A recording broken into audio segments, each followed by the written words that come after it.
একদিকে ত্রিপুরা রাজ্যে বর্তমান শাসক দল কিংবা সরকার বরাবর রাজ্যকে নেশামুক্ত হিসেবে গঠন করার স্বপ্ন দেখাচ্ছে, আর অন্যদিকে রাজ্যের প্রায় প্রত্যেকটা প্রান্তরে নেশার সাম্রাজ্যের বিস্তার ঘটে চলেছে নিরন্তরভাবে।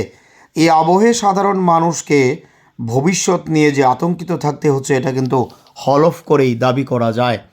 এই সময়ের মধ্যে ত্রিপুরা রাজ্যে গাঁজাসহ বিভিন্ন প্রকারের নেশা সামগ্রীর পাচার বাণিজ্য যেন জলভাতে পরিণত হয়েছে। প্রতিনিয়ত রাজ্যের বিভিন্ন প্রান্তরে নতুন নতুন পন্থা পদ্ধতি অবলম্বন করে গাঁজা পাচারের মতো ঘটনাগুলো ঘটে চলেছে। একই রকমভাবে আশ্চর্যের হলেও সত্যি প্রতিনিয়ত ত্রিপুরা রাজ্যের বিভিন্ন জায়গায় মহিলারা পর্যন্ত নিয়মিতভাবে গাঁজা পাচারের সাথে যুক্ত হয়ে পড়ছে, যেটা রীতিমতো আতঙ্কের এবং উদ্বেগের। এরই মধ্যে সোনামুড়াতে পুলিশের জালে 790 কেজি শুকনা গাঁজাসহ আটক হলো মোট 3 জন মহিলা। এই ঘটনার পরিপ্রেক্ষিতে পুলিশের তরফ থেকে দাবি করা হয়েছে প্রয়োজনীয় তদন্ত করে উপযুক্ত ব্যবস্থা গ্রহণ করা হবে।